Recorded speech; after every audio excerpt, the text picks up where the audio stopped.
Cool. Welcome, welcome. It's our first official call for your legendary live launch. And I gotta tell you, I'm totally psyched. I love everything about launching. I cannot wait to answer tons of questions. So I hope that you will totally keep them coming.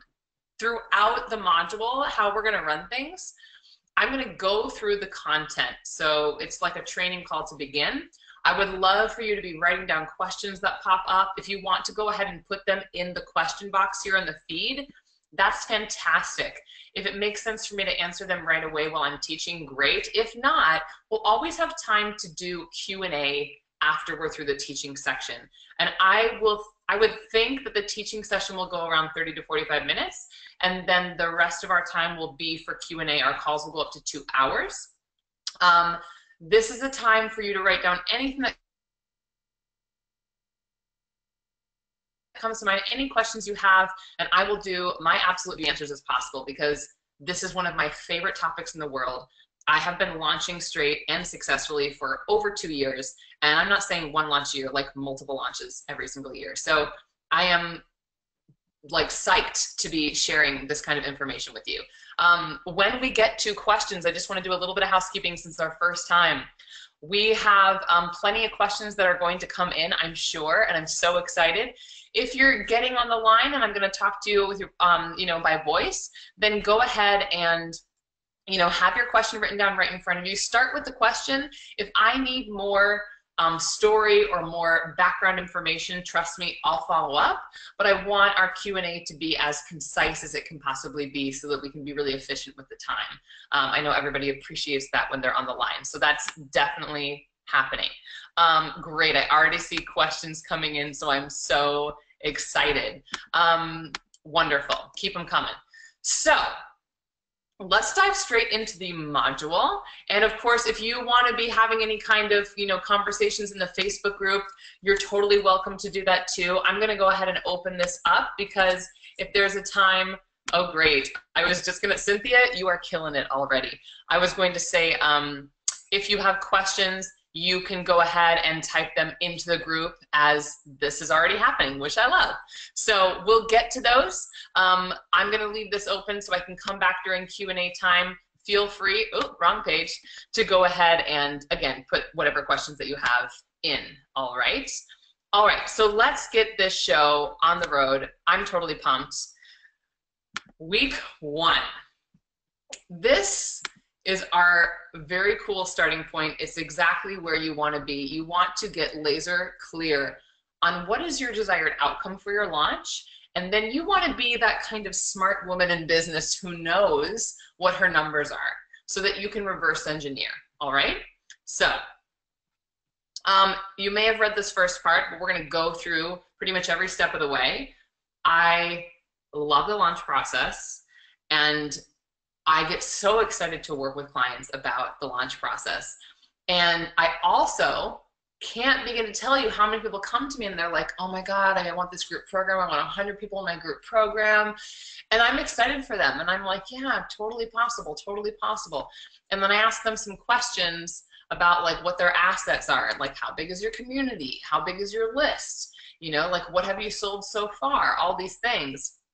And a lot of times I find that they don't know their numbers or they don't have a very big community or those kinds of assets. And so it's kind of like a lot of times people will look in from the outside of a really stellar launch and think that it was something that was thrown together in the last minute or any of those things, and not understand that there are moving parts to a launch. And if you're doing a smaller launch, there's a lot less moving parts. If you're trying to do a big, big, big launch, then there's a lot more moving parts, and it's totally worth it. And we spoke last week about how 2 of our big themes during this program are, 1, planning ahead.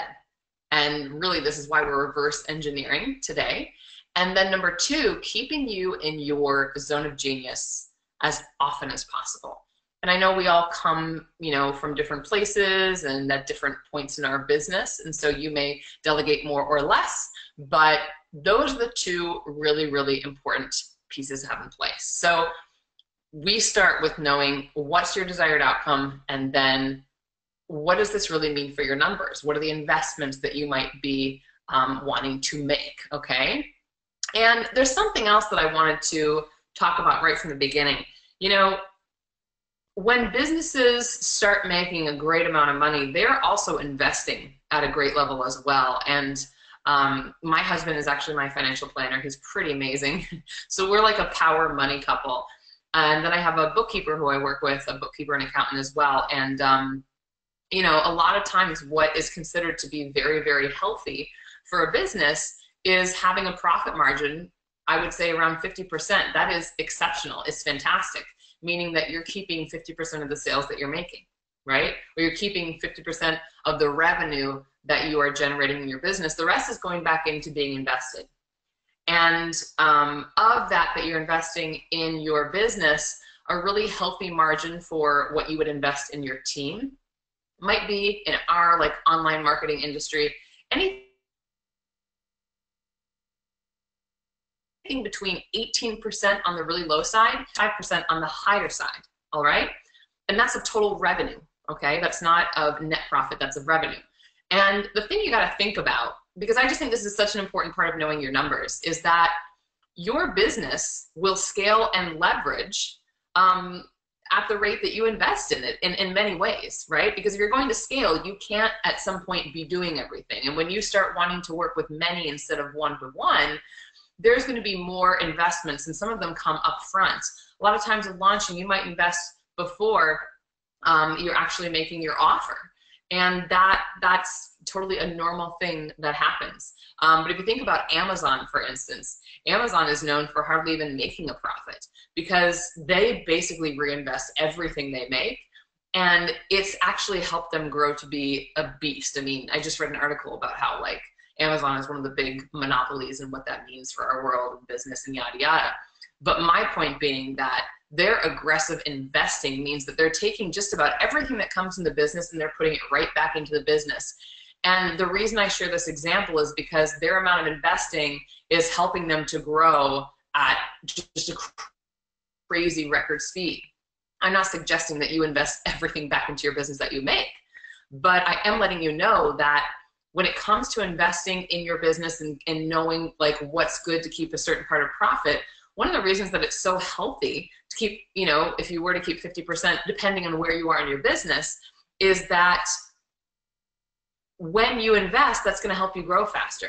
If you are really, really chinsing on investing, then at some point it'll slow you down, which is why we say the low end of investing in team is 18%, the high end is probably 25%, and that's team. But then, you know, let's say the other expenses make up the other percentage of your revenue that you're investing back in your business on a Facebook ad expert or a designer or a couple virtual assistants or an OBM or whatever is the right team members for you to bring in. So we're not going to get into talking about team members just yet, but for a lot of us, we're looking to scale the business. You know, a lot of you have had one-on-one clients, or maybe you're just going straight into launch mode. It's totally up to you. But when you're going into launching, it's really a way to scale. And so, you know, the profit margin will go down in the beginning when you're putting those investments forward. And I just want to make that really clear that that can sometimes be a part of it, because you can look at someone's launch and say, oh my gosh, they have this huge launch, they made this great money, and that can be totally true. In fact, in a lot of our launches, our business had profitability right around 44, 45%, which is fantastic, depending on the launch, which I've been really happy with. But there's plenty of times out there where people aren't knowing their numbers, and then that profit margin drops a lot, which is also okay. You might be launching a group program, you know, a smaller one, not to make the biggest impact on this first launch, but maybe you just want to get paid to create a course that you know over time you're going to make a lot more money with. Like my sales course, Master Your Money Conversations, when I first launched that, I probably made just about 10K. You know, did I make a profit on it? Yes. Was it a huge one? Not huge, but I did make a smaller profit off of it. But now that it's turned into an actual course that sells on its own, I mean, I've made thousands upon thousands of dollars off of something that I created once and got paid a little money to create and then continue to market. So I offer this for a lot of different perspectives for you just to kind of think about what works best for you as we get into the numbers. And because I'm a gal who likes to know my numbers, and I think it's very empowering as women in business to feel financially in the know about the investments we're making and the purpose for our scaling and the businesses that we're creating.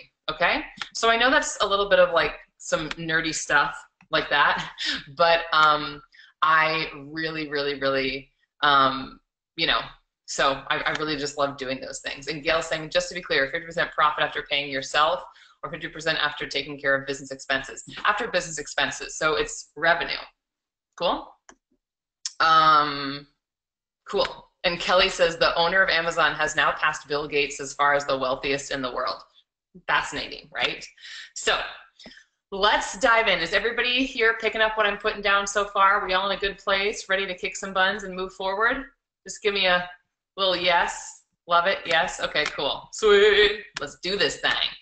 Okay, so that's just a little bit of what I've said. It's that you may have seen launching from the outside, and there's a lot of different ways to do it, but we are the planning, organizing type here, and that, I think, is what creates so much success. So let's go ahead and dive in and see, what does it really take, okay? So I'm not going to go through like every single, question. I know that all of you can read, but these are some of the things you really are going to want to be focusing on as we get started. So before we start breaking into logistics, you want to be clear on who is the program, product, or course for. And I mean specifically, like I said that your legendary live launch is for online entrepreneurs who are looking to leverage by offering products, programs, or courses in the online world. That's clear, right? It must have been to you because you joined us, right? And so you, Gail says calculator ready. You want to make sure that you're really spot on about that, okay? We're not going to spend a ton of time on who this ideal client is for you. There's things that I'd like you to know. But of course, if you have questions, go ahead and ask, okay? So who is the program, product, course for? Now, here's an important one. What's the purpose of the program, product, or course? Well, the purpose is here to master the art of running a live launch to your program, product, or course. Done, right? And there's something interesting about this. I mean, was it Einstein, or who said like, any idiot can complicate things, a genius makes things simple? If you've hung around me, you might have heard me say that quote before. I love it. I totally love it. Because if you notice, when I answered both of these questions, who is it for, what's the purpose, I don't have to like spend a paragraph explaining a bunch of like, things that probably aren't really that interesting to you about my process of how I work with my clients. No, I can tell you in one sentence, this is the purpose of the program. So we want things to be simple and clear. Because if the foundation of what we're building is simple and clear, it'll be simple and clear to our audience if we're targeting them and what they're going to get. And those are the things that a potential client needs to know in order for them to feel comfortable saying, yeah, you know what? I'm going to buy that, right? Cool. All right. How does the program, product, or course connect strongly to your mission? This is a fun one, right? I mean, this totally depends on you. And I can't say that there's definitely a wrong or right answer, but what I can say to you is that if you want a really, really strong brand, it only makes sense that you're going to build a program, a product, or a flagship course or something that's going to completely align with who you're getting known as an entrepreneur. For me to be an online business and marketing strategist, it makes complete sense for me to be launching, my flagship program, Under Earn Up to Unforgettable, for new online coaches and entrepreneurs who want to create 5-figure months. It makes complete sense for me now, after I've been doing this for a while, to now move on to how to master the art of marketing for a launch. These things all fall in line. And so I want you to really think about how your product, program, or course feels like it's directly related to your mission, and that's really clear to you. I mean, when I really get down to my mission, I am so darn passionate about helping women create wealth for themselves so that they have the resources to say yes when they want to say yes and no when they want to say no, and really make an impact and not feel like they are constrained by the resources they do or don't have access to. So it's like women's income equality is huge for me. Women's freedom is huge for me. Women investing and making the world a better place is huge for me. And my certain way of doing it is via entrepreneurship, right? And so if I'm going to do a program about women creating wealth for their business in UDU, that makes sense to me. If I'm going to do a program about women mastering the launch process in the online marketing world, oh my God, I love that. So many who are dominating the online marketing world happen to be men. Well, I love men, and guess what? I'm here to serve women. I want women to start matching men in online marketing. I want women to start matching men on earning the money they earn for the same job. That's my passion, right? So I want you to think about, for you, how does this program support the platform that you're building? Because you're going to start getting more and more visible with what you're creating. And it's got to tie back in and connect to the foundation that you're building, the platform that you're passionate about, and the brand that you've already started to create. Cool? So that is this piece too. All right. So what's the title of the program, product, or course? You know, you don't necessarily need to know this right now today, but it's good to start thinking about that, because it took me a while to learn. Like, it always takes me a little bit of time. It's like I can write almost an entire sales page, but if I don't know the program title, you know, that takes me a little bit longer. So I had, I wanted to stick in some cool things for great title for like a webinar. So when we get to free content, this will be really helpful for you with, you know, a webinar title. Although it could be the name of a course or a program, but I think these ones down here, number 2, this is a great way to come up with a really good, clear title. So from under earner to unforgettable, right? That's one of my flagship programs. I have an example right there. I just made the second one up. This is the name of my my first 6-month one-on-one coaching program. Get more clients, claim financial freedom. It was clear, not clever. And you always want to be clear more than clever with a title anyway. And then this is one of my best sellers, Master Your Money Conversations for Big Sexy Paydays. Cool. And then I also have titles for these, like a power word plus a really cool tagline, right? So I have Ascend Mastermind, an exclusive mentorship program and community for premium coaches craving camaraderie, leverage, and a standout impact. Or this one of my old one-on-one coaching program. So I left those in there for you to play around with titles and start just getting your brain thinking about that. It's the perfect time for that. Cool? Now, how will you structure your program, product, or course, right? Like knowing how long it will run. Are you going to use video or audio? I highly recommend. I feel like, I don't know if it's just me, but does anyone else feel like when you get into, you know, like now that we're in the online industry, isn't it almost like video is expected? I mean, at least audio. Does anyone else feel that way? I just really, really feel like this is a huge, huge piece of it, you know? Yeah, Kelly's saying video all the way. Deborah says yes, yes for Val. I think it's pretty cool to deliver via video. These days, if you're thinking of delivering a course just via email or something, with the way the deliverability is, I wouldn't recommend it. I think for you to really be able to connect with your audience, you know, like if I package this program up, which I'm intending to do as a course or a program for me or a product, they'll have videos, right? And they can really connect, which is great. So we'll use video, audio. Will there be calls, modules, or handouts? You know, really depending on you, you may or may not need every single component that you're seeing in this program. You know, I have a mastermind that I run, a very high level mastermind, and it isn't really, we don't really have modules per se. You know, they have access to a lot of materials, and like some of my mastermind members are a part of this program for my more advanced clients. But you know, my mastermind, it's not always about modules or lots of handouts. It might be more about bringing guest experts in and just having calls. So you really get to decide how you want to make this up. If you are teaching step-by-step content, I think it's great to have some kind of handout. And I think, again, calls or being on video is just, I believe, really, really powerful for people feeling included and active in the community, for sure. All right? Will you have a private online community? All of my group programs or courses have Facebook groups, and this is something really important to consider. Engagement in a program is huge, because this is what you want to already start thinking about. The more engaged your communities are, the better results your clients will get, the better your brand will be positioned, the better testimonials you will receive, and then the more you'll be able to continue maintaining a really solid business, you know? And that's the thing, is that it's not just about making a sale and feeling all happy. It's about delivering an incredible program that continues to let your business grow and grow and grow. When something is good, people want to talk about it. People want to share about it.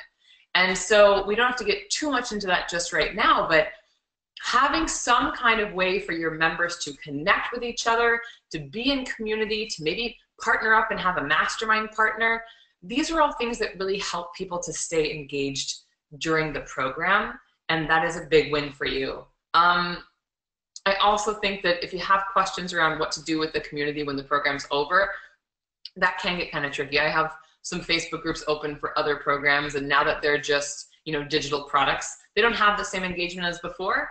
Is that a problem?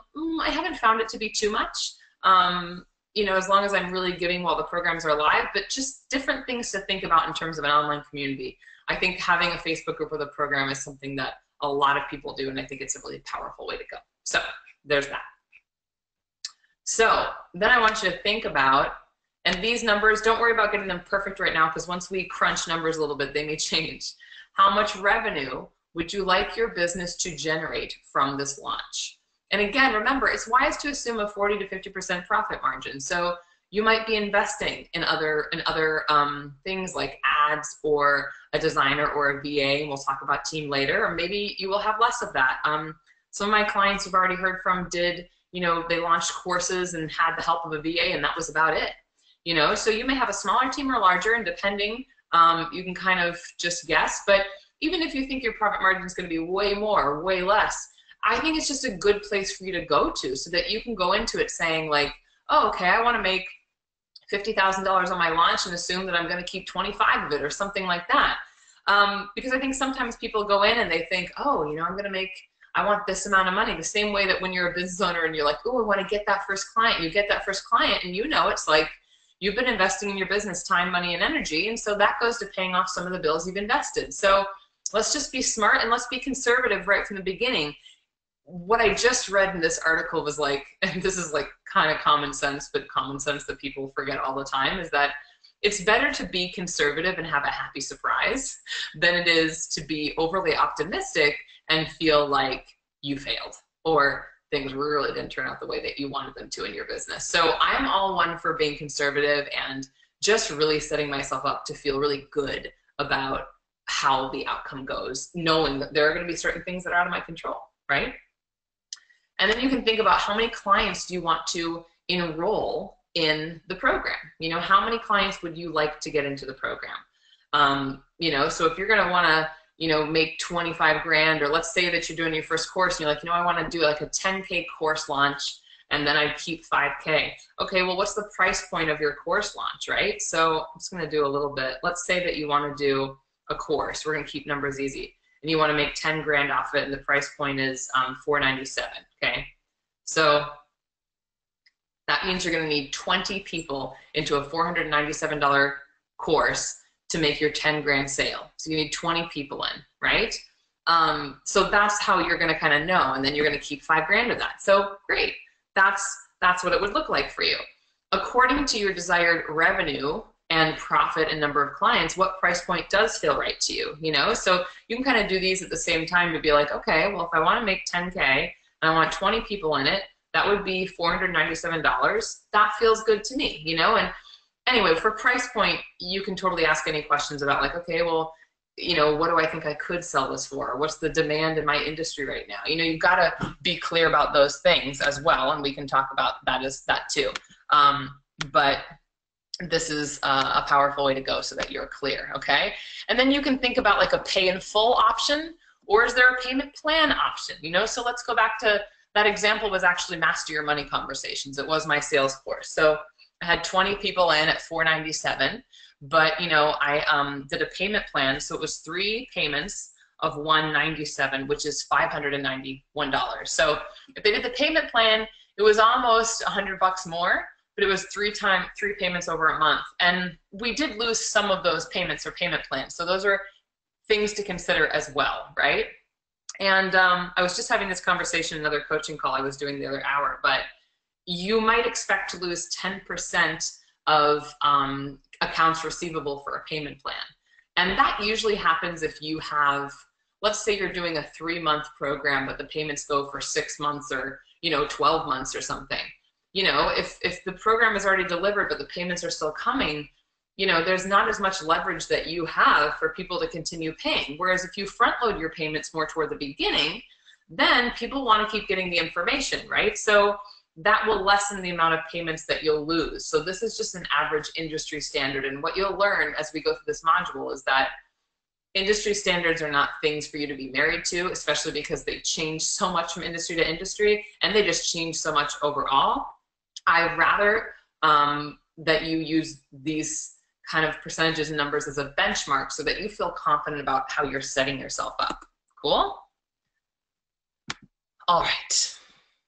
How many people end up paying your full prices? That's a great question, Kelly. So I've actually found, for me personally, and it could be different. I have friends and colleagues who have a completely different experience than I do, by the way.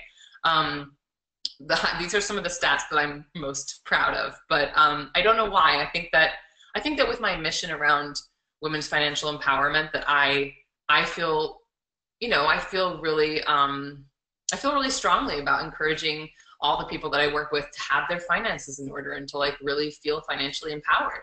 And I think that if I do that with myself, then I attract more clients who respect, payment plans with me, and then they attract more clients who respect payment plans with them. And so I'm very transparent and clear about that from the beginning. If you were on the orientation call, you know that I talked about you being respectful of your payments for this program, yada, yada. Those are things I just strongly believe in. And I actually think prefacing my programs in that way is a huge part of how much we receive of our payments. So I know I'm getting to your question, Kelly, but in like our UDU programs, we've had almost 200 women go through, and I don't think in any of our launches that we've ever collected, or we've ever not collected more than 3%, which is way below. So usually my mentors think that I'm lying when I tell them that we've had several launches where we've had 100% of payments collected, even on payment plans, which is, it is totally unheard of, but it can happen. So depending on how you set up your program, we can talk more about that. And then in terms of payment plans, there's a lot of things you can do to have more people pay in full. Like maybe they get a really cool pay in full bonus. Like my next launch of Under Earner to Unforgettable is coming up end of fall. And the pay in full people are going to get a ticket to my first very big live event that I'll ever be doing. I mean, I've done live events, but this is going to be like a big one. So that might be an incentive to get more pay in fulls for us. We usually do about 50%. 50% pay in full, 50% payment plan. If we ever have more one than the other, we almost always have more pay in fulls because we make it cheaper. So the payment plan is always a little bit more expensive, and I recommend that. And I don't recommend payment plans extending past the delivery of a program. If you're doing a product, though, it's like you deliver the product, right? So that's not always true, but those are some of my thoughts on that. Cool? All right. So what's your why behind launching and filling this group program? I'm going to leave that to you. What will you do with the money? The reason I ask these questions is because I think that the more grounded and aligned we are as women who are doing business, the better results we get. We are willing to go through the journey and the process of having it be amazing, Really that simple. All right, so let's talk about knowing your numbers. I'm just going to quickly go through questions and see if there's anything that I should answer. Hearts to you, my Ann, before I go on, if it makes like a, okay. Cynthia, you said, is there a bad time to do a launch? We're going to leave that question for later on. It's a good one. We're going to get to that. Cool. Deborah, you said you're writing down, keep it simple. It's true. Cool. So Gail, your question is about numbers. Cool. A lot of people are saying yes, they agreed about having video. So true. Okay. Oh, just to make sure I said that clear, Kelly, you're saying how many people pay full price versus early bird. When I do early bird, I set up early bird different than almost anyone I've ever seen launch. I have early bird that goes almost halfway through my cart because I just think it totally keeps the momentum up. I don't know, it just feels really good to me. Some people have early birds that are way shorter, but a lot of people have cart times that are shorter than mine are too. So with early bird, maybe 60%. I think it could be around there. Like 60% of our sales are early bird. The other 40% usually are pay in full. That's how it's broken down, I would say, kind of average for most of my launches. Cool? So just when you're thinking about pricing. Is it better to have a payment plan than a pay in full option? I think having both, Cynthia, is really one of the best ways to go because not everybody wants a payment plan and everyone wants pay in full. I don't think it's too confusing to have both of those options available. Okay. Gail, you're hilarious. For a longer program when offering monthly payments. Okay, so Leanne, you're saying for a longer program when offering monthly payments, I'd get a small amount that I can invest back into the launch campaign. Our first launch should be fueled by our own money and then use figures in the budget to next launch. Am I correct? I mean, not necessarily, but I mean, you could do it that way. I think it's more about like everyone has their finances in different places, right? You know, you may have other revenue streams in your business, right? So when I was first launching, I did invest for my launch and I was getting like lots of one-on-one clients. So I invested a lot of that back into the business to put things in place for my launch. And then we had a huge profit margin on that first launch. And then I reinvest it back to go for whatever my next launch is, just because I had another one I wanted to do right away. If I didn't necessarily have to invest that right back into another launch, or I could invest it in, you know, paying my team members to help me set up an evergreen funnel, or I could put some of it in savings. Like what you do is totally up to you. And then, yeah, I think for you to decide that you're going to make investments of really time, money, and energy, and you decide how you're making each of those investments be the puzzle pieces for your launch. Yeah, and then you choose whatever your next goal is after the launch where you want to put your profits, right? Cool. Heather, that's a great question. I'm going to get to that. What would you say if early bird was the primary way you receive people, like 80%? Is it that the full price is too high? So you're saying like if more of your people are signing up in early bird, is that a sign that the price is too high? I don't think so at all, especially not if you're getting like, I mean, well, 80%. I think it's a loaded question. Let's get into that even more. Let's get into that even more as we go forward, because I think there's more factors than just the price point and things like that. Cool? And Heather, more advanced questions, cool. We're gonna keep getting to those. For right now, the rest of the questions I see, I think we should answer as we go through. Cool, so let's keep it going. So knowing your numbers, okay? Every single launch, I start just by simply saying, how many people do I want to get into my program, okay? And then I ask myself, what is my current list size? And then I ask myself also, what's my current Facebook group size? Now, you may have another online following somewhere else. You know, you may have a blog that you think could really drive things. You may have a cool Instagram following. You may be big on Pinterest. For me, it's really like my Facebook group is almost 13,000 people. And that's like a huge way that my launches have been successful, by really nurturing that group of people. It's almost like another list, although not as good as having an actual list where you can get into someone's inbox. But if you would like to add any other, you know, group of people, I'm in my parents' house and I keep hearing noises that I don't usually hear in New York. It's awkward. I think it's just wind. So if anyone's behind me, tell me. If you have any other followings, like anywhere else online that you think are really significant, that could drive a lot of traffic, or that are really engaged members of your community, then most definitely, you know, take that into account too. But just know that the really big thing we're looking at is list size, because when you are mailing for your launch during your program, that is one of the most effective ways to have signups, okay? So that's that. All right, so then that's what I just want to know in the beginning. Because then what you're going to do is you're going to look at a few key industry standards. But again, I'm prefacing that these standards are really benchmarks. They are, you know, like open rates, opt-out rates, all these things, they continue to change. Deliverability continues to change.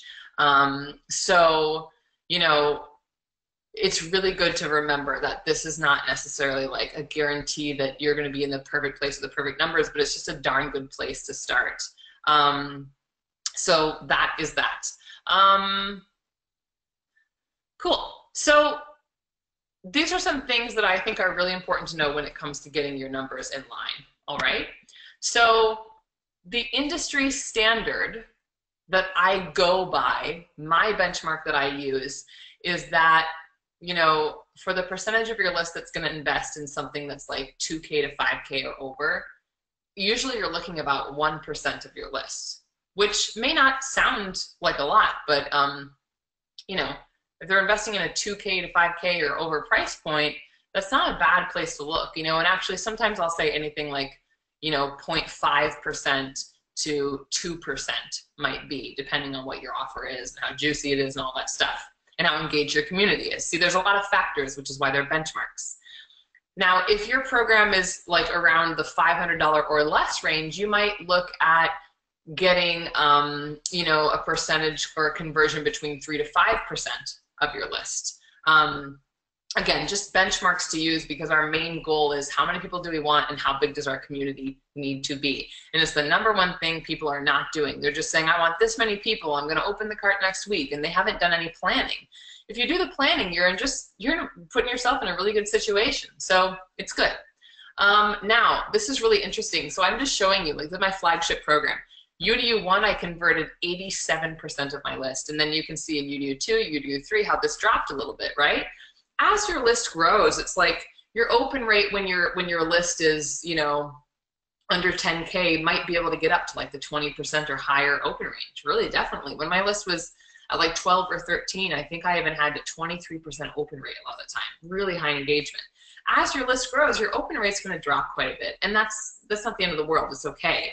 I mean, you want to keep it up there as much as you can, but the bigger it gets, the more you're going to want to just realize that, you know, you might convert a smaller percentage, which is why I like to say 0.5% to 2% for one of those, you know, high-level offers that's 2K or 5K or above.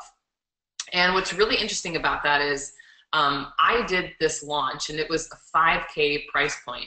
I did it 3 times in 1 year.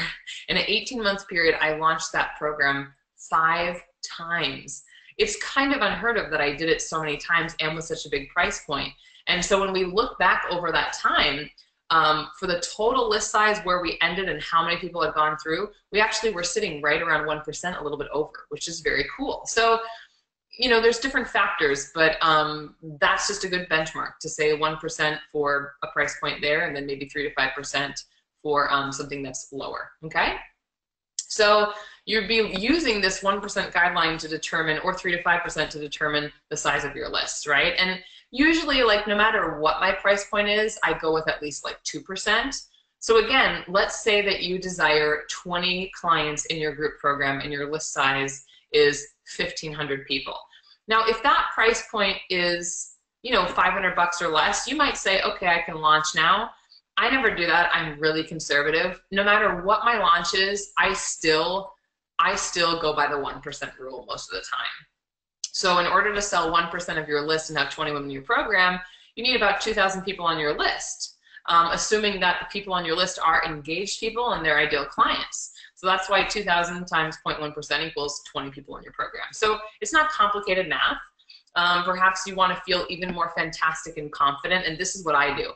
I try to overbuild my list. So I'm just like, okay, if I want that many people in the program, then I'm going to go big. Like, if I want 20 people in the program, I'm going to try to build my list to 3,000 or 3,500, because I know that'll make me feel so confident going into it, you know? So then it shows the calculations there. Again, this is not hard math, but it's just something really helpful in order to say, okay, so this is you know, what I want to go for in terms of my community. Oh my gosh, no, Leanne, conversion for you was 0.87%, because remember, it's 1% of your list. Yeah, no, we didn't convert 87% of my list in the 5K program. No, that would be crazy. Because remember, it's usually 1% of your whole list, right? So But over the course of all of our launches, I think we were like 1.1%, which is pretty cool. So that's cool too. And here's the other thing. If you are launching without a list for any reason, you know, it's not the end of the world. You get to start where you are. And this is why it's so good for you to know, okay, well, here's like the size of the community that I probably want to have before I open my cart. And I want to be building my community and nurturing my community so that by the time I open my cart, people are like, oh yeah, can't wait to work with you, totally love your free stuff, you know, why would I not want to jump in, right? So just know that this is why we're starting where we are. Regardless of how big your community is, don't stress. It's time that we will, you know, we'll be making a plan, and you can decide how you want to build your list, how many people, how long do you think that's going to take you, right? But for now, let's just get these stats down. Cool. And also, you can take a look at, you know, how many people do you have in your online following? How many people are following you online, and is there a way to get some of those people onto an email list? So these are all different assets that you can really look to as you're building, okay? Cool. Great. That's okay. It's okay if you don't have a list yet. Now, let's get clear on how many people need to join your list and what timing to make this launch a super success. So I want to walk us through this because I just feel like this is a place to be in. According to our example, right, you've got 1,500 people on your list, and let's say that you decide to build your list to 3,000, right? So you're like, okay, I'm going to do this $497 course. I want to get my list to, you know, 3,000 people, so I feel really confident that I can hopefully get 20 people in. So that means you want to grow your list by another 1,500 people, right? So if today's date was, I think right in here I say October 15th, let me see, October, November, December, January. Yeah, let's just say today's date is October 15th. And so we're kind of jumping way ahead, and that you have 4 months before it starts. So, and I'm just throwing out random things. You don't need to wait 4 months. It's not the end of the world. But let's say October to November, November to December, December to January. Oh, so that's 3 months. Sorry. October to November, November to December, December to January. So you have 90 days, right? Let's say that. I do like having 90 days before launch, at least 60. So, you know, within those 90 days, you want to build your list by 1,500 people. And you can see right here, 15 leads over 3 months means, okay, you need 500 new people a month to join your community on your list. That is 116 leads a week, because we divide 500 times, oh, wait, hold on. 500 leads a month. Why is this hard for me right now? Yep. So 116 leads a week, and then you have 17 leads a day. So we're really breaking it down to be like, okay, what's the pace that you need to build at, right? Let's say that all of your leads are coming from paid advertising, and they very well may not be. You may have a blog that really works. You may be sharing your blog on Pinterest. You may be having a Facebook group, or be on Instagram, or any other places online. You know, you may have like a radio show or just something where you're able to get a lot of leads. So this is making the assumption that you're paying for all of them, that you're not getting any people on your list organically. Maybe you're going to do a guest blog.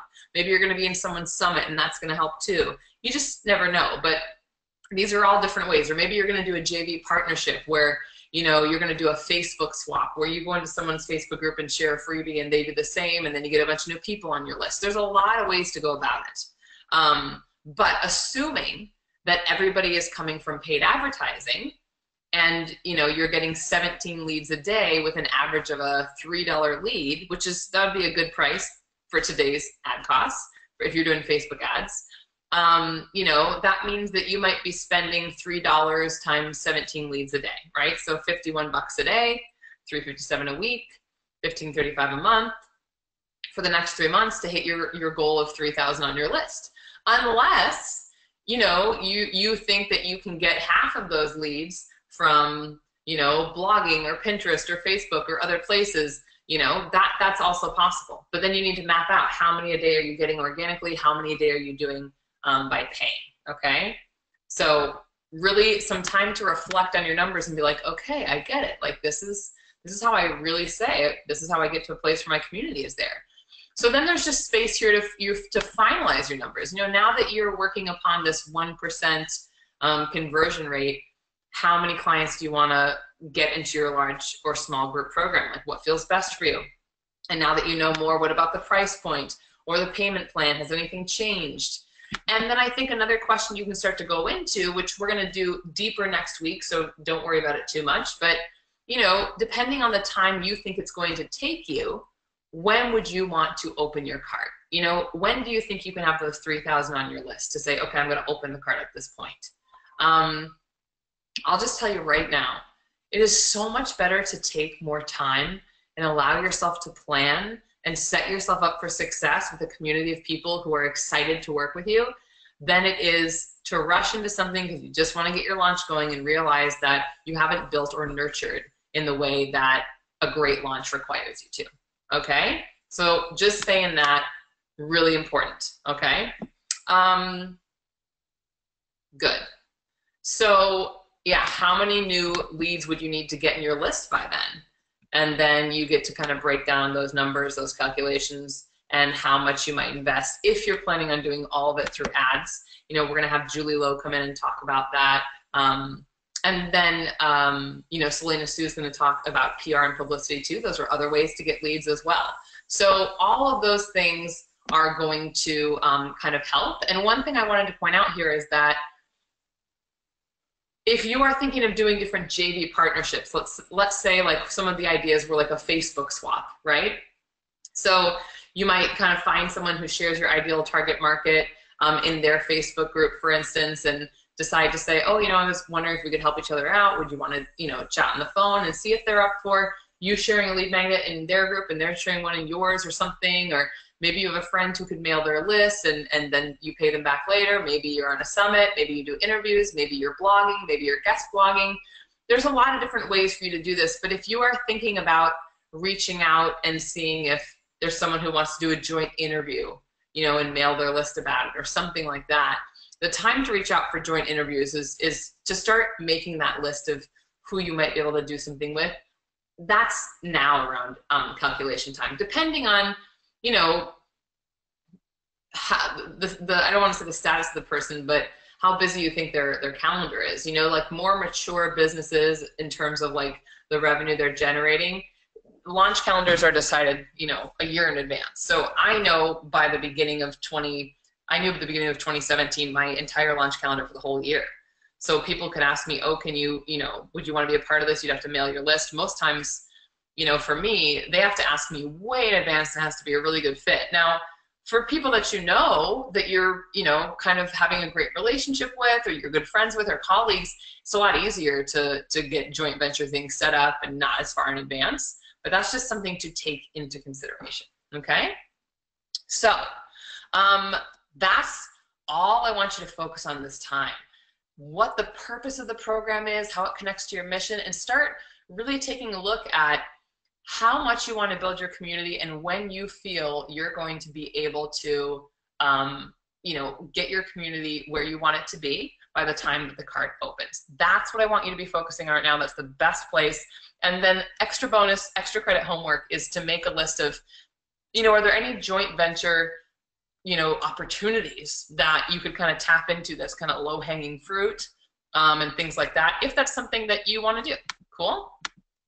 So I would love, love, love to hear questions from you. I'm going to go ahead and kind of go through some of the questions that were asked. And if you want to raise your hand and jump on the line with me, that's fantastic too. You can even jump on video if you want. It's totally up to you. I won't make anyone. But so Cynthia, you're saying, is there a bad time to do a launch? I'm planning a January launch in the first part of the month. Cynthia, I have to tell you, I don't believe in saying there's a bad time to launch. I launched this program in July, right? And people could say that that's like in the middle of the summer and things like that. And to be honest, like this was more of like a behind the scenes launch for us. We wanted kind of a more intimate community in comparison to like, you know, having far more people in UDU. But I don't know that I think there's a bad time of year to launch. I would say that January sounds fantastic.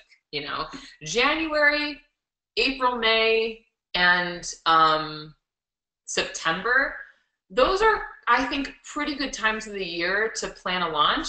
But I don't think that you should avoid launching other times. A colleague of mine, her very first launch was in December. It went through Christmas and New Year's, and she sold out her entire group program launch with 1,500 people. Sorry, no, $1,500 price point with 25 people. I mean, so that was really cool. You know, that happened for her at that time. It was December. And yeah, I just had this launch in July. But the other things is that you got to think is that if that's a big launch time, there may be more people launching during those times. I started to launch U2U, like I really liked an April launch because it's not into May yet. I also think February is a great time. Like if you're in the coaching industry or the online marketing industry, everybody kind of knows when the B school launches. I don't like having my cart open during B school, which I think is mid-February, just to be honest, I don't. So that's that piece because my brand isn't at the level of Marie Forleo's, and that program is just, it's been huge. It's been a huge launch. So there's that, and then everyone's an affiliate for Marie Forleo. So I don't know that I would think there's any bad times to launch. I think January sounds fantastic. And I think what I kind of like to do is know, okay, January, May, and September are really great times. I don't think there's any bad times. I almost like picking a little bit before or a little bit after when the main launch times are. I kind of think that's cool. Almost a little bit. I don't know that I like December instead of January, but I like to do like an October launch versus September, you know? So those are some of my thoughts. I hope that answers it. Gail, if I need 1,500 new people on my list and plan on having it in 11 weeks with the appropriate calculated Facebook ads, but if by testing and tweaking I realize I still miss 300 or 400 before launch week, do you think it's better to delay announcement of launch week? Because technically the launch week can be announced specifically for a specific day, only 1 week or 2 week. It would be announced more vaguely before like fall 2017. Okay, if you need 1,500 new people on your list and you're short by 300 or 400 when you get there, it's up to you and your confidence level. I mean, it depends on how far over you were, you know, planning your numbers. What I would say is this. For my launches, I know the dates far in advance because there's a lot of moving parts. So for me to delay my launch, like I would never do that because, you know, like we usually have a lot of our emails with dates on them. We have so much planned about when what thing happens that for us, because some of my launches are really big, it's like, okay, well, if I had to delay the start of the program, then I'd have to change the dates for like the scholarship that I run right before the program opens, and the pre-enrollment period for people who are on the wait list would change. So if you feel like you don't have that many moving parts, you could delay it. If you're building by 1,500 and you've only missed it by 300, I just think that when you get into this more and you plan other things, it's not just as easy as saying like, oh, I'm just going to open this a week later. I mean, you could, but if you get that close and you're like a week out and that's happening, then that could be tricky. That's my thought on that. So any follow-up questions, let me know. What are sales like the last 24 hours before a cart closes? Mad rush or slow trickle? Heather, this is such a fun question, and it's a loaded question. So what I want to show you, I wonder if I can get into I have to launch back into the membership site. And I don't know my password, so I don't want to go dig into my email for my password while all of you are reading my screen. But let me actually try this really quick. Hold on, because I really want to get this. So can you not see my screen anymore? Can you just see my picture of me? Is it just me now? Correct. Okay. I'm going to do something really quick because what I want to show you is one of the mini modules in this membership site is really, really powerful. So I'm going to look this up really quick, and I'm going to show you in the membership site where there's a mini module that talks about exactly what to expect during the program, okay? So, I mean, during like a cart open. Now, one thing I think that you have to understand is that no launch is ever the same. Like, ever, ever, ever the same. I'm going to share with you a little bit about what's happened in my different launches, and then you can let me know like what your thoughts are, but I think it will give you quite a bit of clarity. All right, so hold on one second. I'm gonna put this in our membership site. Okay. My team makes complicated passwords for me, which is good because then no one can get them, but I can't remember them either. So I have to like go digging for them sometimes. All right, here we go. So I'm gonna share my screen with you. Now you should be able to see the screen. Can you see the screen now? Oh yeah, LastPass is a smart thing to do. Cool, so here we go. So I'm going into YLLL, and I'm gonna click here on the mini modules, all right? Because this will be really powerful. Mini module training number 1. So this is all about like how to prepare yourself mentally, but this module also talks about what to expect in terms of the arc of a launch. So this would be a really, really great one to watch, Heather, to go ahead and help you. Look at, there's LastPass. There's a really great one to help you go ahead and, you know, kind of have some expectation of what might happen. But the truth is that there really isn't any, like, anything that you can definitely depend on. So I just want to share this with you. My very first launch for U2U, my launch manager was just like, generally, if there was a standard launch kind of process or like order of signups or something, if there was, which there doesn't exist, every launch is different. This is the rule everyone needs to know. Every launch is different. No 2 launches are ever the same. That's the only rule that exists about launching. That's the only rule that exists. Everybody hear that? But my launch manager just said, and a few people have said, like, usually get like a handful of sales at the beginning and then like, you know, a lot of sales at the end. So like beginning and end is kind of like heavy, and in the middle, maybe not as much. But it totally depends on, you know, the price point, the program, and how long the card is open. So it's hard to say. But I launch U2U. It's a 5K program. I generally have like a 4-week cart open or something like that. I get, you know, like my very first launch, we got 1 sale every day for 21 days. And my launch manager was like, I've never seen anything like this. Like, this is cool, you know? And then we got this big lull, and then we actually got like a handful more on my webinar, and then I think we only got 1 sale on the final day. During U2U2, we got a ton. Well, no, we kind of got a good amount of more people signing up on the first day, then trickled in. Then we got a huge bump for early bird. Then we had a lull. Then we had a few more, and then we had 0 signups on the last day, which my launch manager was like, I can't believe you got 0 signups. That's crazy. And then as our launch matured, for U2U 3 and 4, we had a good amount on the first day. We had total lulls, almost none. Early birds were huge, then big lulls, and then huge cart close days.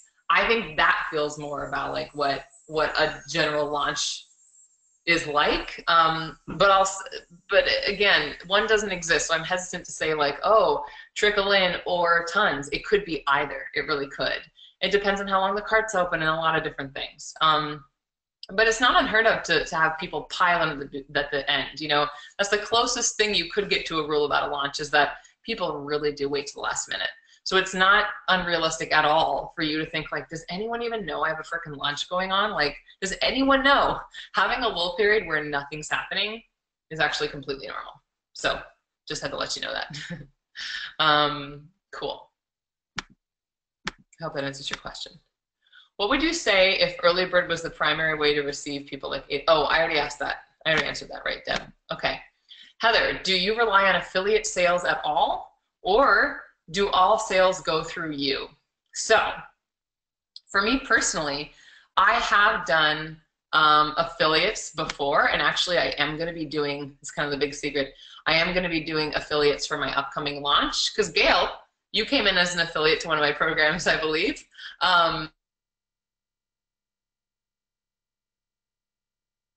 So I have done affiliates before. That's kind of having like 2 launches on top, because affiliates is a whole launch on its own. So it's a big piece. Like for your first launch, I don't usually recommend doing affiliates, to be honest, because It's kind of like a whole big, more complicated piece, but it depends on how you're doing it. You know, you might find like a few, like just people that you know well who have communities who would be really happy to go ahead and be an affiliate for you, and they get a commission, and it's just a couple people, and it's that simple. Or what we do, like for U2U, we're going to open up our affiliate program so that anybody who wants to make money off of the U2U launch at $500 a pop can totally sell the crap out of that.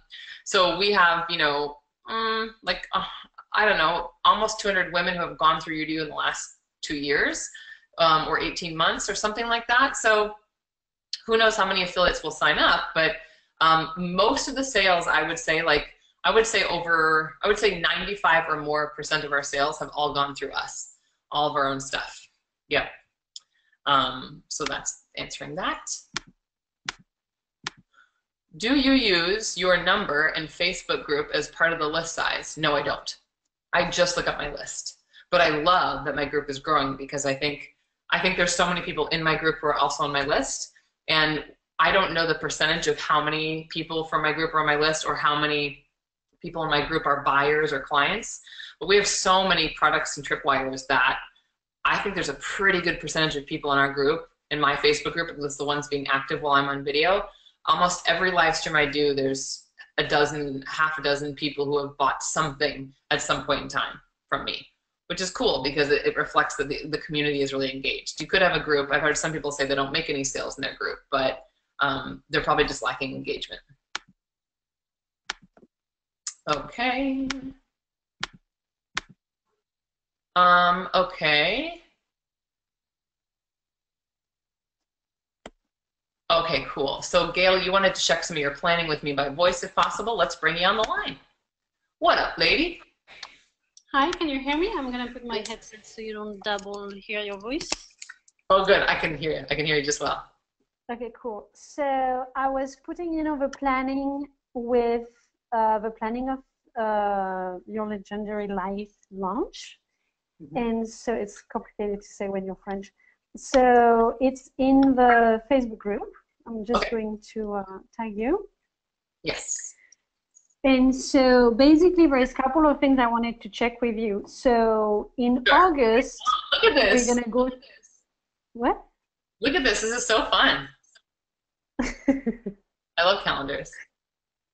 All right, so I have like a monthly budget about 1,000 to 1,500 per month, and I'm going to finish market research next week on the updated version of my group program. I'm going to update the sales page the week after, and then I'm going to start doing challenges or webinars end of August. And as you know, I have a campaign also about raising my prices. Then in September, I don't have anything except challenges or webinar every 2 weeks. Okay. But I wanted to ask you at the end, so when you look at the last one, it's November. We're going to have our last call on the 26th. Yeah. And I think that's when I want to open the cart. And it's just 1 week, kind of. And so I read your answer about the scholarship. So I think I'm going to do the scholarship Monday to Monday, like you said in your answer. Mm-hmm. And I'm going to announce the scholarship on Tuesday. And for people who have done the scholarship but weren't selected, I'm going to offer them a special rate on payment plan. So I'm going to have 4 emails going up for them until the cart closes in case they want to sign up at a low payment plan. Tell me what your question is first. What's your question?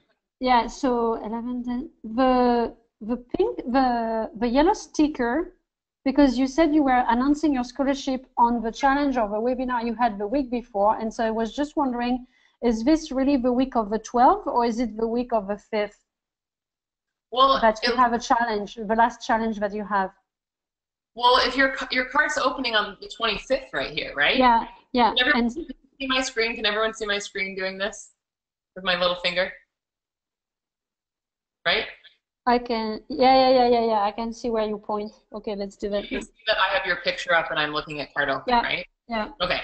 So if your cart opens, this is, oh my gosh, this is in French, that's fun. So your cart opens on the 25th. Your final launch I would have it be this week of the 19th. Okay, so while people are posting scholarship, there is actually a challenge or a webinar going on. And you Yeah, would recommend a challenge. I did do that. Well, and here's the thing. I would have the scholarship start from Monday to Monday, and then you announce the winner, you know, here Tuesday. Yeah. Mm-hmm. This challenge could be going from Monday to Friday, right? Okay. And you're talking about getting your videos in every single day on the challenge. They still have the weekend, and then they have all day Monday, where you get to like make a big scene about it here too. Yeah.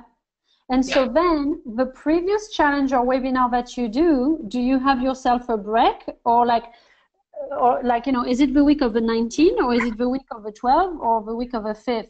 Like that, the challenge or webinar before that? Week of 5th. 5th? Okay, week of 5th. And I wanted to do, so that week of the 5th, I wanted to do like a referral program with my past clients where they, so I don't know if you consider that affiliate because you just said you didn't recommend to do affiliate. Basically, I want them to start talking to other people about that great program. And if they get somebody into my program, that person would get a 2-hour one-on-one with me, and my past client would get the program for free. I don't think that's too complicated in the background. Well, I think it's kind of just you reaching out to past clients. I mean, and that's something everybody could do. You could think about like, oh, are there any clients I've worked with who would be happy to refer my program and I could give them extra time? That's not like a whole affiliate program where you're having to set up like unique links and stuff like that. Yeah, okay, no, okay, so that's good. I'll keep that in. Okay, cool, thank you. You're welcome. All right, let's go to more questions. Okay, hold on.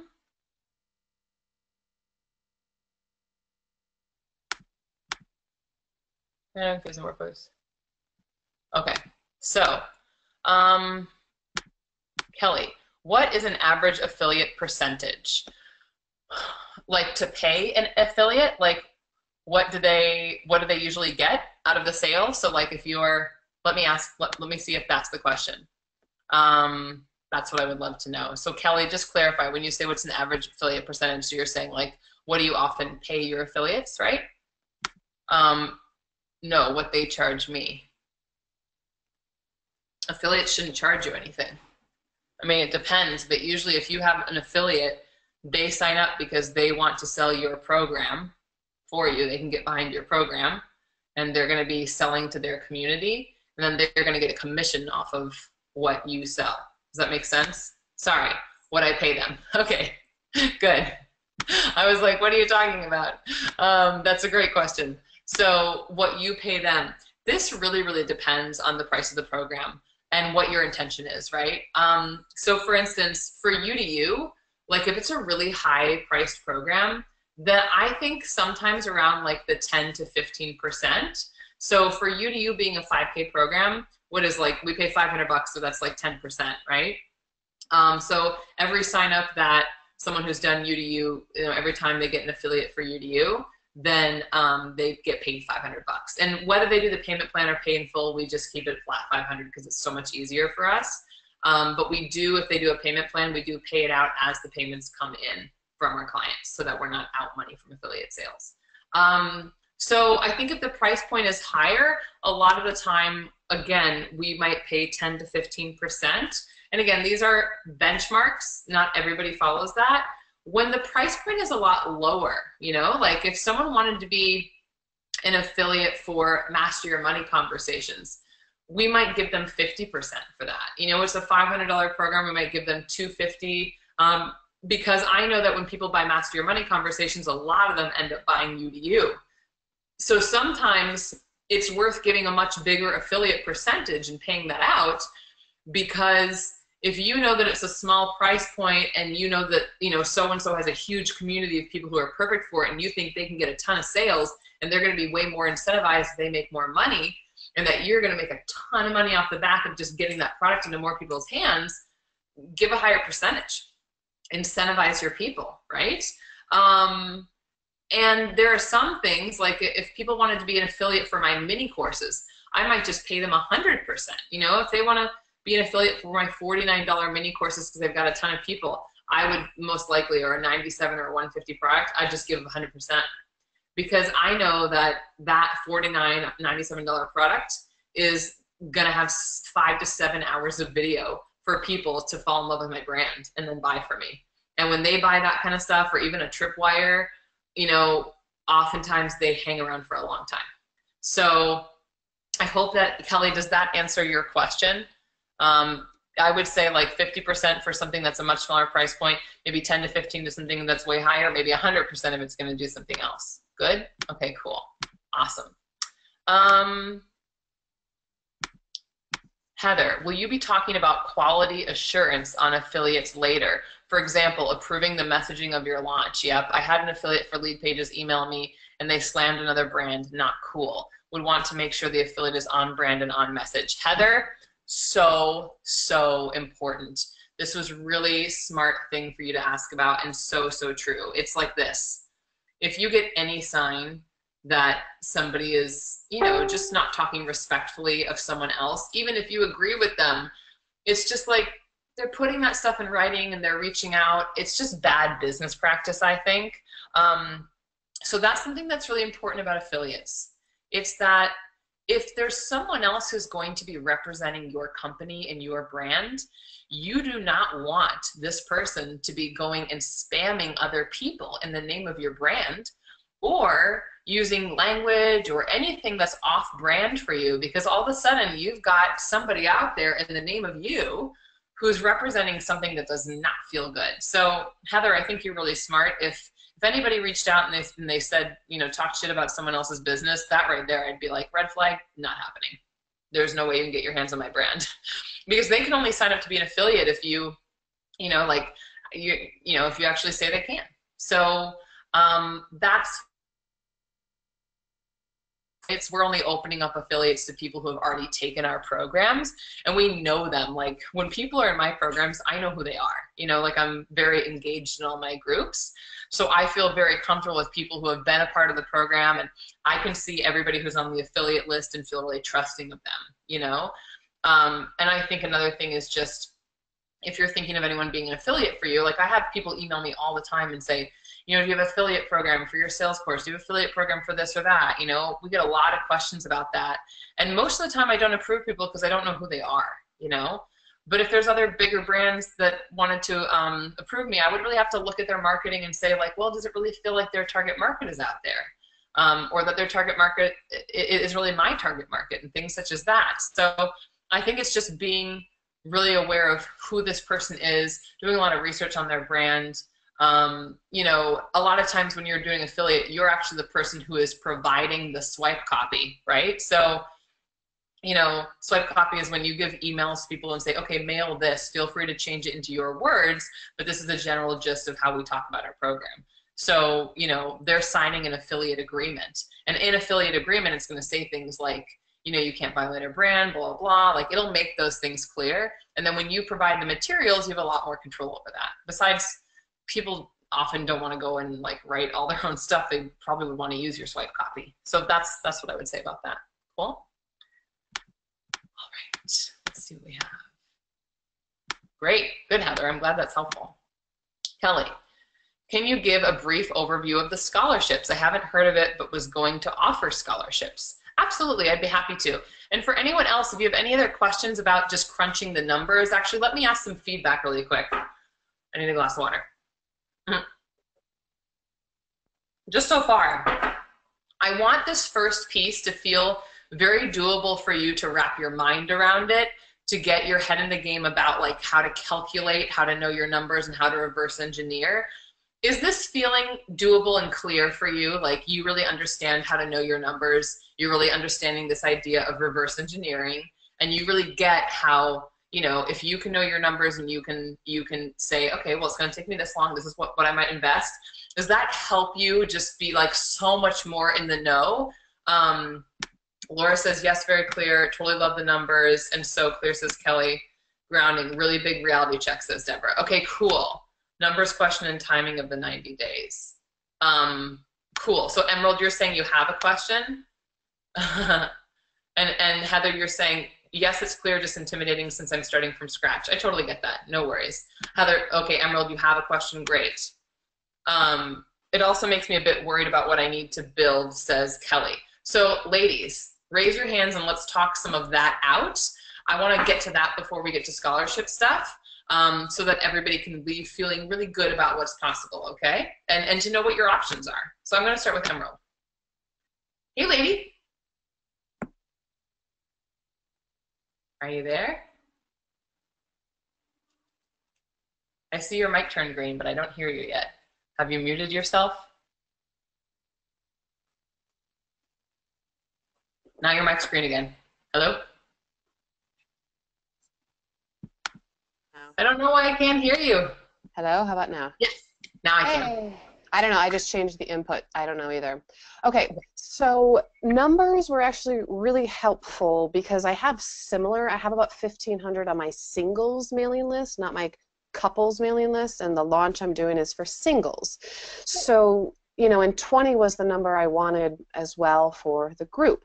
So when you've laid out that plan of, let's say, 3 months to get up to 3,000 people on your list, my concern and question for you is 3 months enough time to build your list to that number and do everything else that you're outlining for your launch, or does it make sense to push the launch, like, cart close date or cart open date back even further? And keep in mind, this would be my second time I'm doing my group coaching, but I'm changing so much of it that it kind of feels like it's a brand new program again. Gotcha. I mean, if I had to build my list by 3,000 in 3 months, I'd be like, that's plenty of time. It just depends. It depends on how you're planning to do it, right? Yeah. Well, no, I'd have to grow by 1,500 in 3 months. Yeah. So, I mean, my question for you would be like, how does it feel to you to get 500 people a month on your list?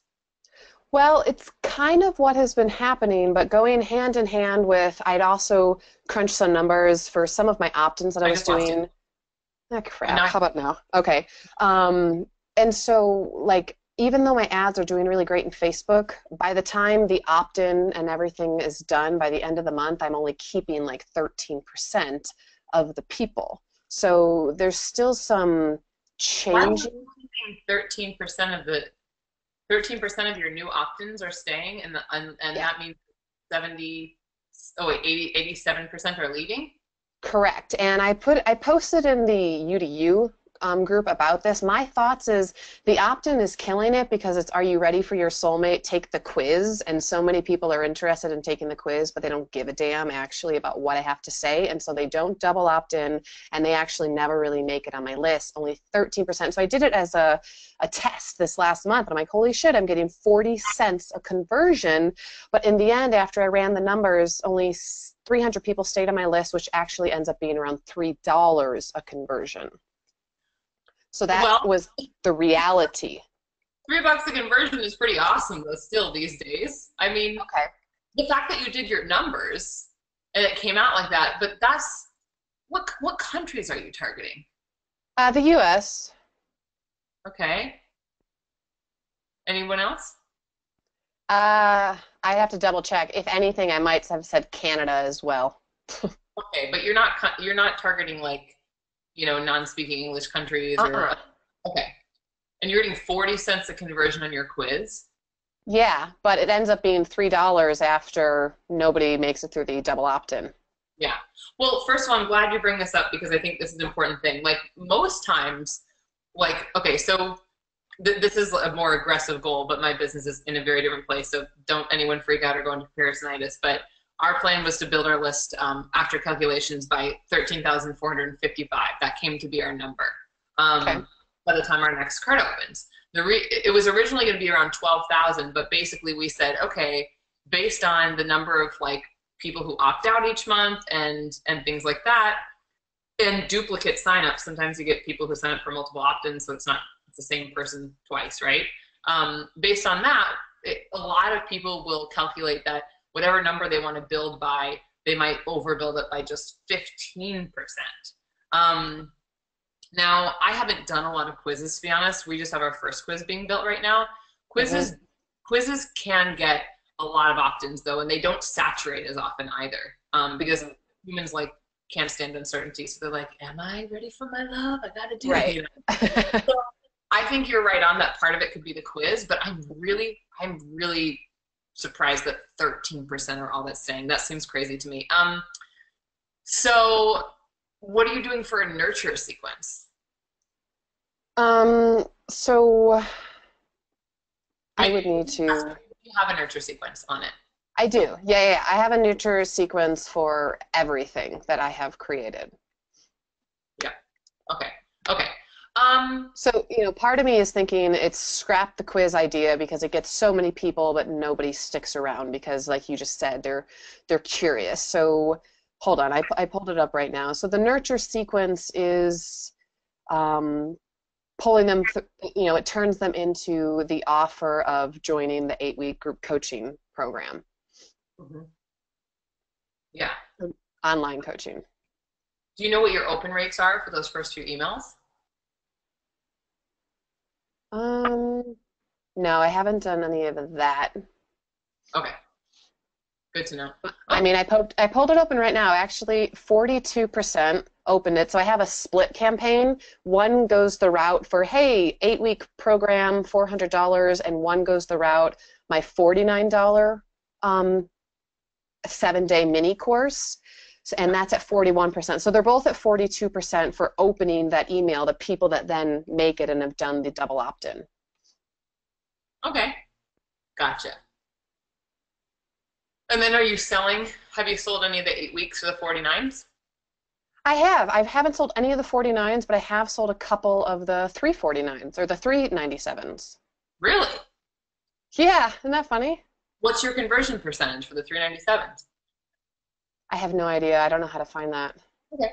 It's good. So, well, it's just the number of people that go through the sequence versus the number of people who buy it.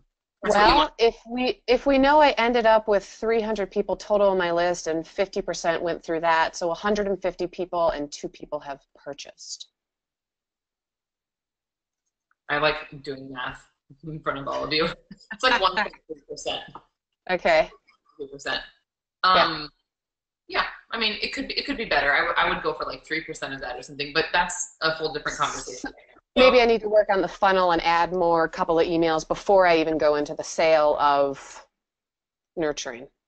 It could be. Well, not necessarily. That's not a huge price point. I think the main point of all this, though, is this. If people are actually buying, if you have some percentage of people who are buying, from the quiz, if you've done the math and you know that you're only going to keep 13% and you're okay with paying $3, I mean, $3 a lead is not bad these days at all. So if you feel like the people who do stay are ideal client enough that you can do the calculations to see how much you'll need to spend to get there and that feels doable to you, the other thing I got to say is that, like, if you're just running ads, that's an automated thing. You don't have to do much, Right. Besides mail your list, and I would say just be really active in a Facebook group that you have or wherever you are online. Mm-hmm. So, it's been work for me right now because I have created like 1,000,001 lead magnet. Anyone who follows me is like, she's got another lead magnet out. That's because right now we're trying to isolate and find winners because we have a huge list building goal. But now that those are done, like, there's not much else that I have like a couple joint venture things. I'm going to do a guest blog for something, and then I'm going to be on like a podcast. And so those are like 2 of my other ways that I'm bringing people on in this period of time. But once I have like some good stuff out there that's automated with ads, it's not like I'm spending all this time doing that while in the meantime I'm creating content. But if there's any part of you that feels worried about that, then maybe you do it in 4 months instead of 90 days. It's up to you. Okay. This is all really wonderful reflection points and stuff to think about, just what feels right. Totally. And I would, though, like, I'm having a really hard time. I mean, Emma, of course, I'm not saying like you're lying because I'm just like, wait, what? 13%? Like, yeah. I have a goal set up, an active campaign. If they click the link in the first email that says, hey, you need to click this link for me to email you, it's the law, then they've reached the goal of they've clicked the link, their tag is added, and my active campaign says 13% reached the goal. So that's what I'm going off of. Wow. Okay. Yeah. And what's that? What's your open rate for your emails generally? Around 20%. That's good. Yeah. Good though. Yeah.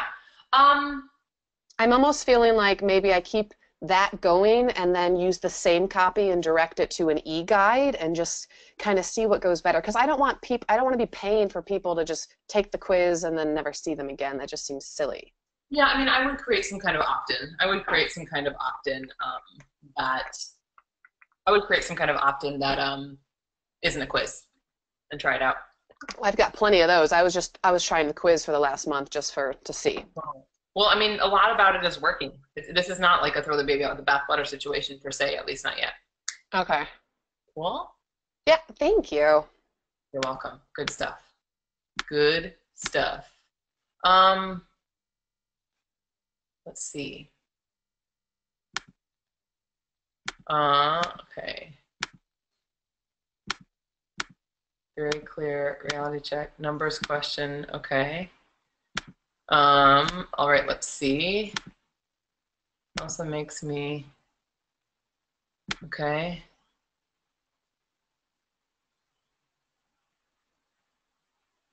Okay. Okay. So I'm curious if Kelly, you said can you give me well, I know you have the question about scholarships, which I'm absolutely going to get to, but Kelly, I don't know if you want to go ahead and jump on and talk a little bit about, you know, where you were in terms of feeling like it's almost a bit, or you said you had to worry about something, and I think I accidentally deleted what came through. So do you want to raise your hand and chat with us really quick? Or just tell me what your thoughts are, because I'm sure other people would. Okay, cool. I hope I wasn't calling you out too much. Hi. Hi. No, it's all good. I don't know if worried is the right word, but it just, you know, just more creating effective Facebook ads and ads to actually build the amount that I need to build. Sure. Want to elaborate a little bit more on some ideas, or is there any question that could maybe support you in that? I'm not sure. I mean, we used to do Facebook ads years and years ago, and we've had one that's been running currently that's doing, you know, pretty good.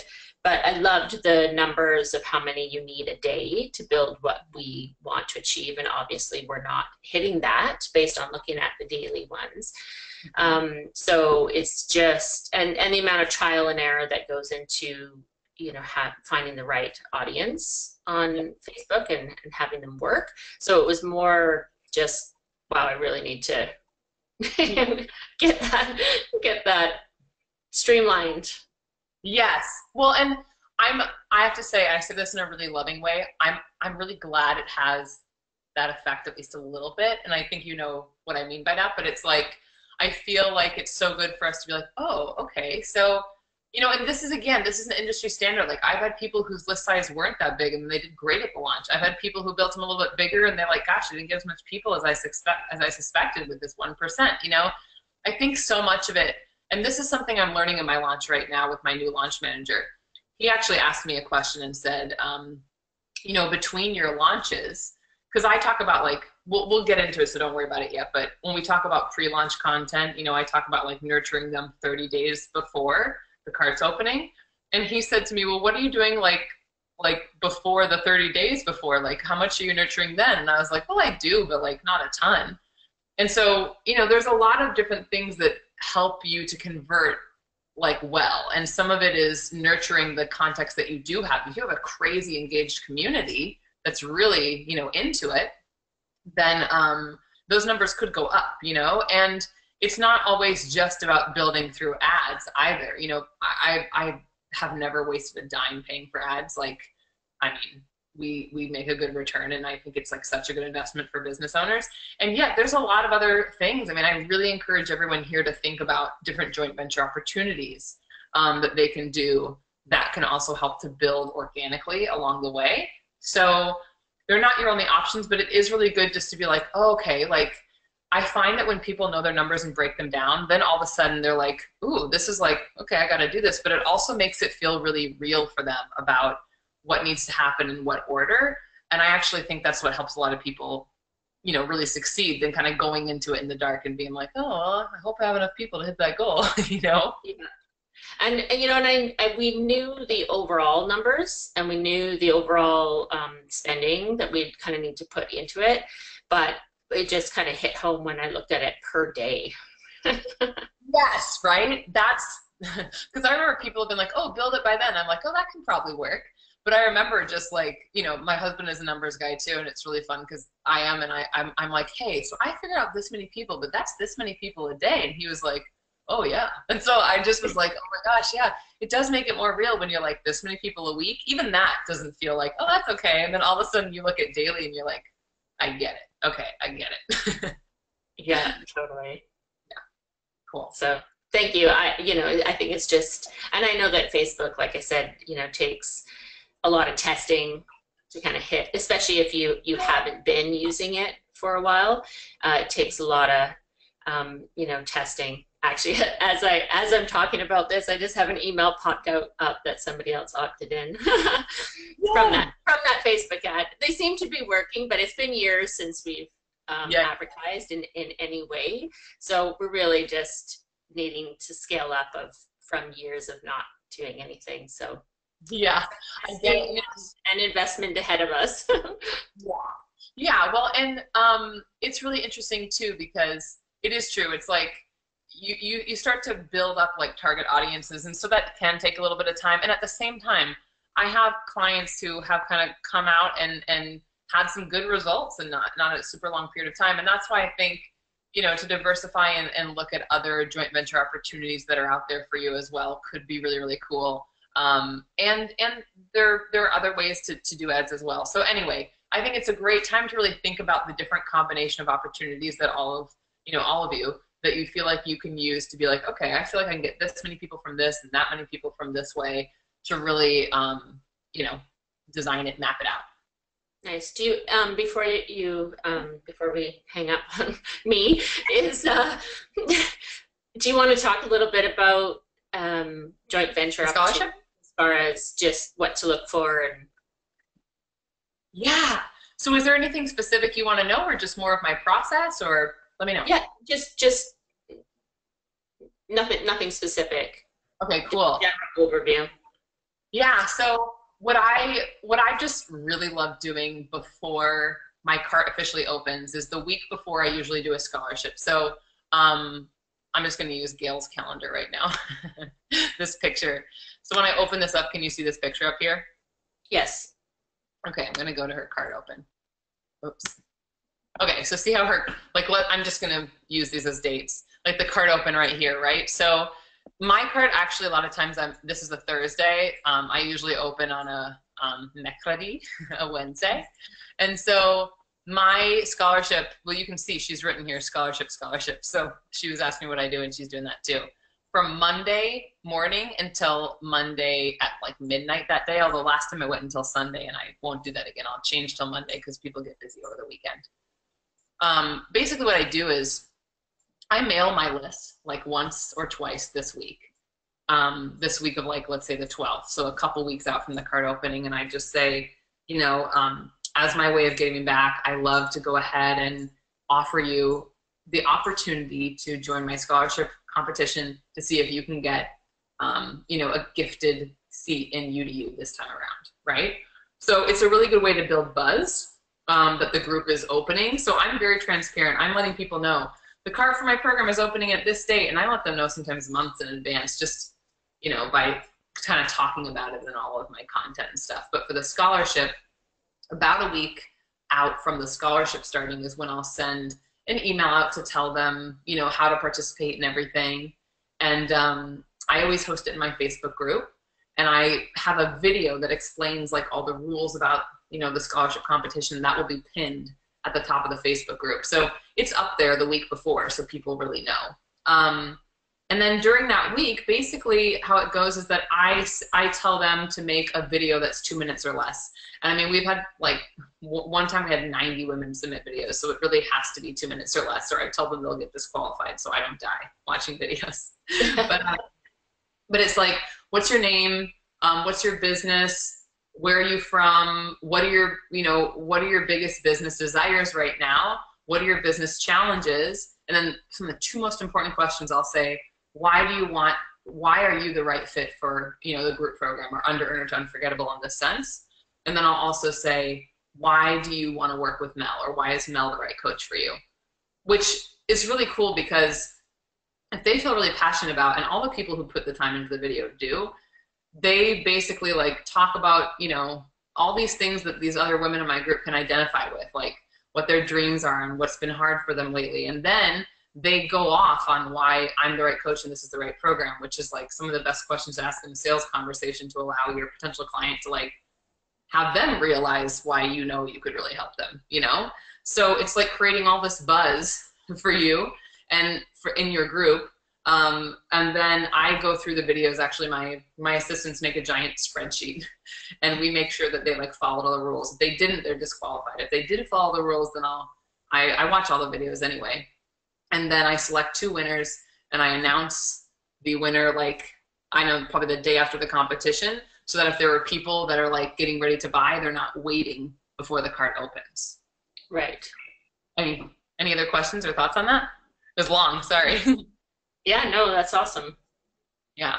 But it's really, really cool to have video. You know, like people make videos and submit them in the group. So, you know, around like cart open time, there's just more videos than usual by a lot of people just saying all these things about why they want to get in the program. So really powerful. Yep. Oh, and then also once I have the winners, just in case people don't know what I'm like, I'm like super, well, I was a drama major. I was like musical theater major. So I'm very passionate, and I'm like an emotional person, and I think in a really good way.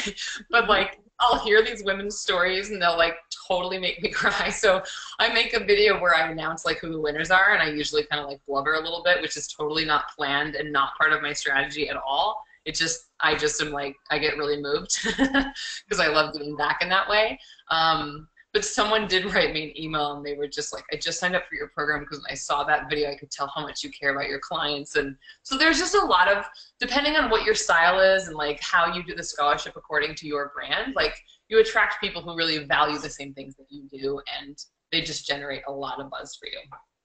Awesome. Cool. Great. Well, thank you so much. You're welcome. Great stuff. All right. Okay. All right, let's just see, my dears. Does anyone else have any other questions? I know, Heather, you said it's clear, intimidating since you're starting from scratch. Totally hear you. I don't know if you want to jump on the line and share anything else. And I know, let me just take a look here. If anybody else has any questions, go ahead and let me know, because I'm totally here to help you crunch more numbers. But I also get if people are just like processing and things like that. Let's see if there's anything else in the group that hasn't been answered yet. Okay. Yeah, I saw one. Oh, Valerie, great question. I really recommend peeps going ahead and looking for mastermind partners. That would be great. Cynthia, we answered that question about a bad time of year to launch, and there isn't really one. We talked about the scholarship announcement process. Okay. We just answered this question for you as well, Emerald, so we're good there. Cool. Great. Okay, question from Val.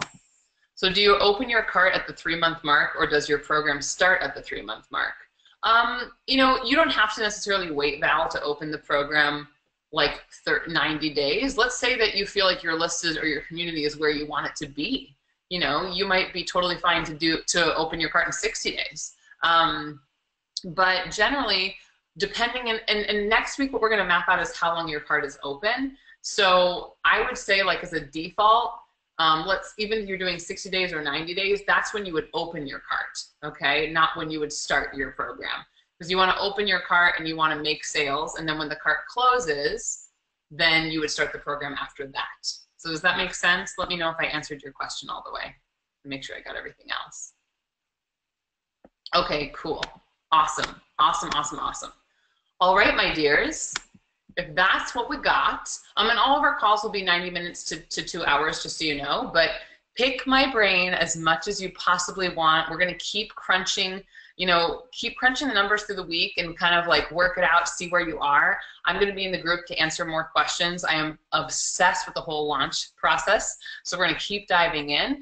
And then next week, what we're going to talk about is sales pages, and then designing what those cart open, cart close days are, so that you know, stuff like that. Do you have a mini course on list building that you sell? I don't have a mini course on list building, but we're going to talk a lot about that here.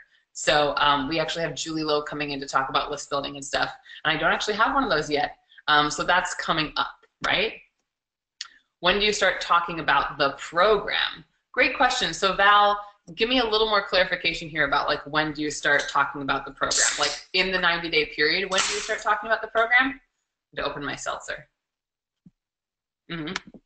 So I think, this is my thing, I seed my program all during this time, right? So in the 90 days leading up, or the 60 days, or however long you feel that you need before your cart opens, that is like all during that time, I might be saying like, oh, this is coming up, like even 6 weeks out, or you could say like, this program's coming up, get on the wait list or something. So I seed my program all the way through my pre-launch content, and then I just kind of seed it all over the place as soon as I know that I'm launching. So you don't have to go crazy talking about your program 90 days out, but I would say when you get to a month and a half or 2 months, don't be afraid, and as usual, don't be afraid to just talk about your flagship program that's coming up.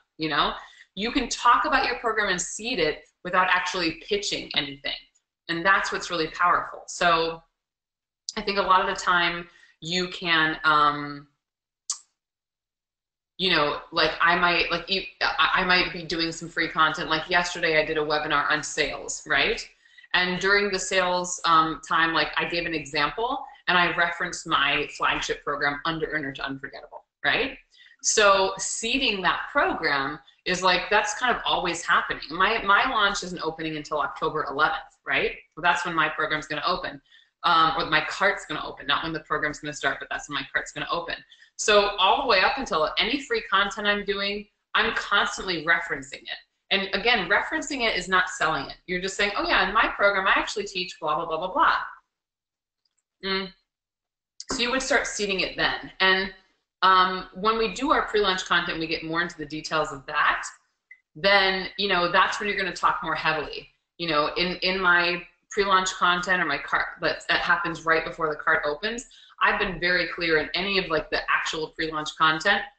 I'm saying, plus I'm getting excited, the cart for this is opening on this day, so definitely check it out. Like I'm not hard selling.